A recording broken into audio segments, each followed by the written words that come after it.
Hello, today I'm going to be talking about the idea of dreamscape building, which is not an official term or anything. It's just the way I've come to this term I'm going to coin to describe the way I've built all of what you see here.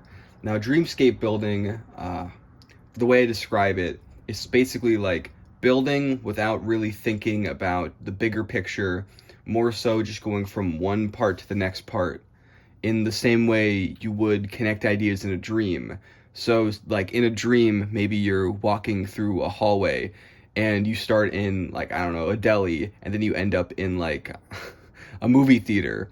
And just the way that those two ideas are connected, but they're so different and they don't make logical sense. I feel like that's why I'm calling it dream building, or dreamscape building. A good example of it would be something like this, where you see there's a lot of parity in terms of parts that are right next to each other, but in terms of the bigger picture, it's a little bit muddier because it does sort of come together in some ways. There's, of course, a lot of green, and there's also a bit of a gothic bat motif, but there are also just pieces that are just, don't fit that mold. Ones that fit in some ways, but also don't fit in other ways. This piece is a perfect example, this red sloped piece. It sort of doesn't fit because it's the only red piece in this entire thing, but it also fits a little bit because there are lots of sloped pieces in this, and that's a bit of a motif. And me just grabbing pieces and making connections and putting them together in a bit of a Lego expression, to me, that's what this is all about. And I don't know, this idea has kind of taken the stress out of Lego building. Because for me, maybe this isn't everybody, but when I'm building something with Lego that's supposed to be serious, I sort of feel like I have to make it cohesive. It has to be a piece. It has to make sense the same way a Lego set would. Maybe it doesn't have to, but I'd like it to, and that's my goal, With something like, say, this. Oh, with something like this, that is the goal. My goal was to make a Lego sort of truck or a Lego ship. And because of that, it's Lego, so the colors of the logo are red, yellow, and white. So that's the color of the ship. It delivers presents because it's a Lego ship. There's a curve. This piece, stickered piece that I started from, is curved. So this is curved, but the rest of it is in a bit of a more classical Lego style with mostly slopes and plates. Getting that bricky look. And there's the play features I've kind of came up with this. All have to do with delivering Lego sets, these like little bricks. So you kind of see how all these ideas come together in a cohesive idea. This is the Lego ship, It's not just a yellow ship, it's the Lego ship. But something like, I don't know, say, what's a good example? Something like this. This doesn't really have much cohesion. It's just, I started with this yellow base, so I added a yellow piece, and then I thought, yellow and green, this kind of fits together, these fit, and then I decided, oh, this piece is like this piece, and it fits there. And then from that, I designed the back of it, where I found a Technic piece that was yellow, and I thought, oh, yellow Technic pieces aren't the most common, so then, I put that on there, and I find the stud connection. That's another part of this, where I try to build less based on aesthetics, and almost based on what the most weird connection points are. Because Lego, as a medium, is kind of there are a lot of connection points that'll sneak up on you. Something as simple as this flower fitting into the Technic axle hole, or a minifigure head fitting in the Technic axle hole, or these sort of unalike sizes fitting together if you use the right things. And just stuff like that. Stuff that you would not expect, that you wouldn't think would work, but does. And to me, that's part of the experience, where I'm just almost playing around in a kind of a kiddish way, where I'm experimenting a lot. And where these connections are both physical and within, my brain. Sorry if this sounds like a lot of mumbo jumbo. It might be. I don't think it is, but, it could be. But, I don't know, I just thought this was a fascinating idea. I don't know. Where else do we go with this? I made minifigures. So what we're looking at right now is a city that I made in the dreamscape style. And I made this because I needed a background for a city.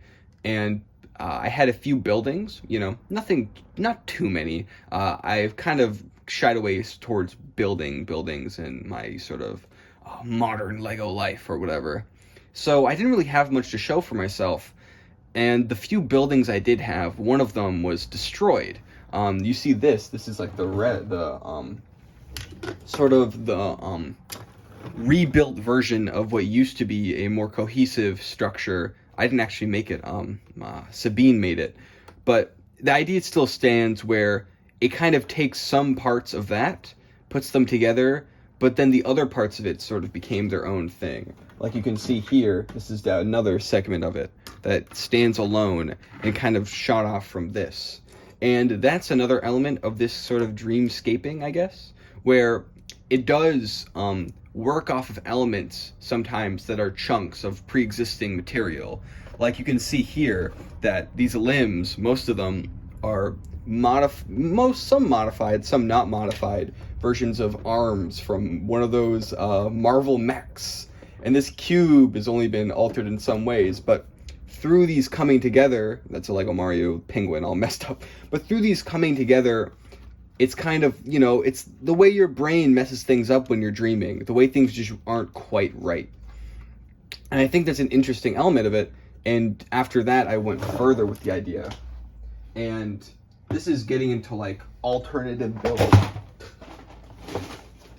Sorry if my clumsiness kind of discredits my ideas. But this is getting into the alternate build side of things, where at a certain point, I just take a Lego set that exists, like a big chunk of it, and I sort of remix it. It's like an alternate reality version of the set, as if, can I say this a billion times, as if it were a dream. Like this creator plane, this part of it is pretty much exactly the same as the original, but then I changed a lot of elements around it. I even changed the character of it, using less slopes than the original one, using more plates and this kind of studs and on top sort of technique. And it has a similar feel to the original plane, but it just feels off. It's not the same thing. And it has its own different character. But you'd almost see this and swear you'd know what the original is, even if you didn't know that this was like a thing that was already existed and was changed. Has that sort of familiarity, and I think that's an interesting idea that kind of powers some of these. There's one specific one that I remembered, but I don't know exactly where it was. I was taking the Eiffel Tower architecture set, and I made a creature out of it, but I cannot find it at this moment, unfortunately. I guess we can look at some of these other ones.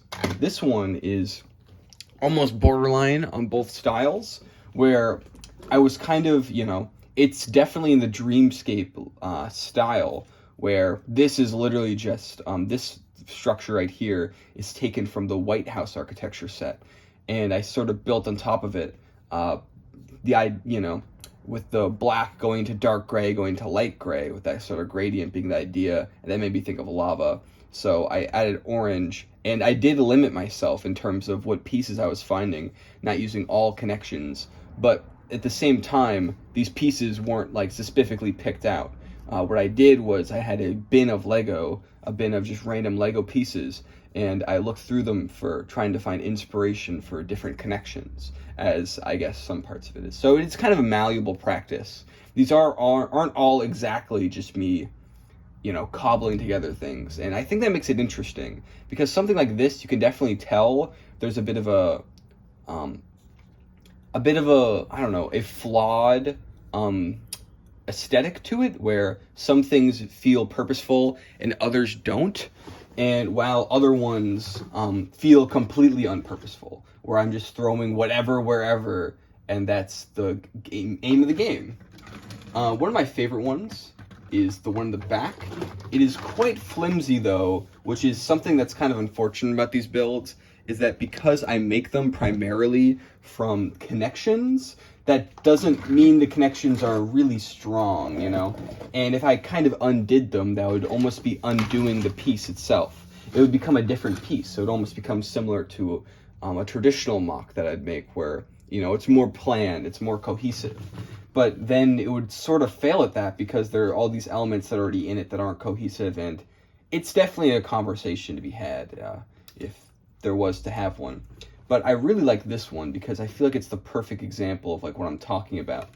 Where at the start, I just kind of cobbled random bricks together, and I decided to have it be, you know, a tower of some sort. And then I decided to add more yellow, and the yellow kind of stuck throughout it. But other elements morphed, like the red after here became, you know, I stopped using the red before I found this plate. I decided to reattach it up here to kind of cover this up, which I thought was an interesting idea. Because, you know, this door, you don't exactly, you usually see a door in there, right? You don't just see it as a hole. So that created an interesting texture and an interesting shape.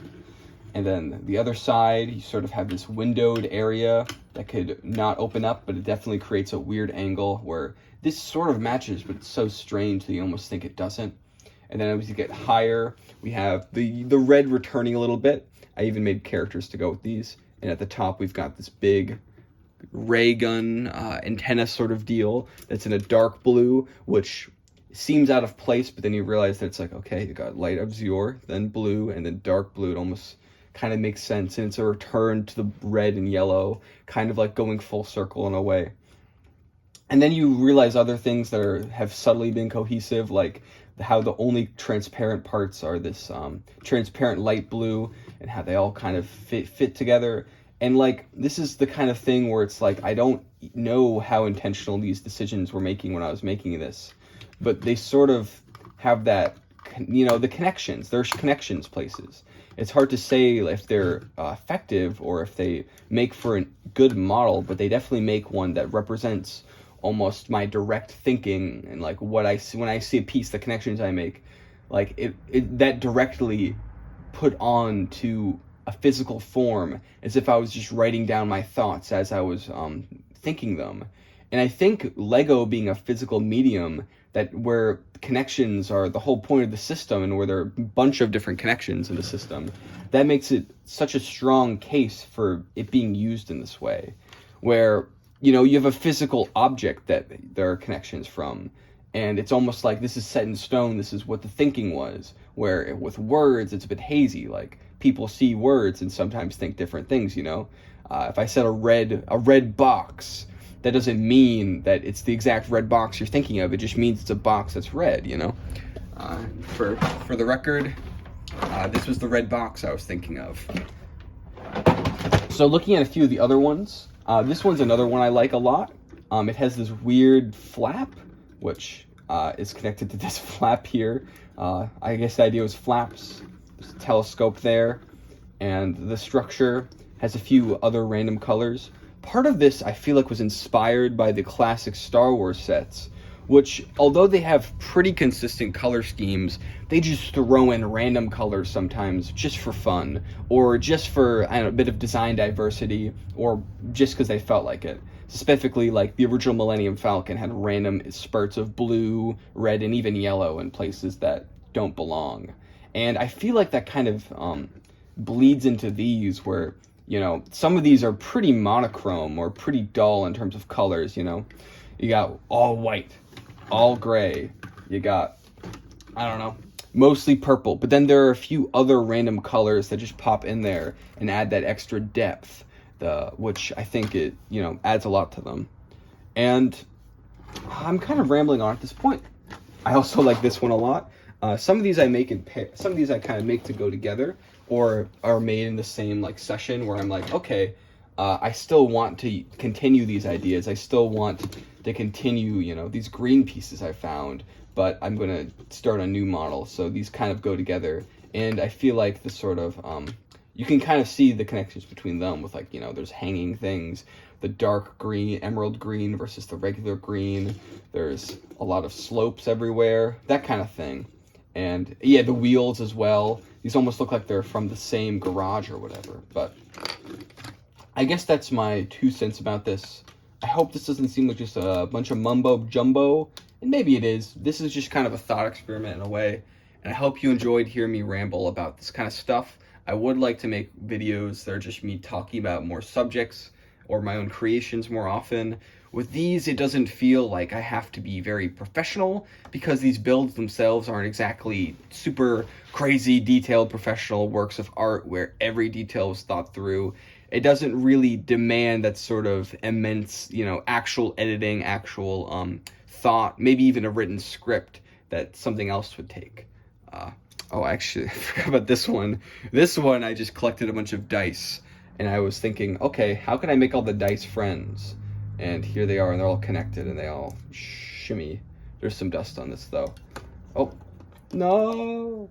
So that's my thought for the day. Thank you for watching.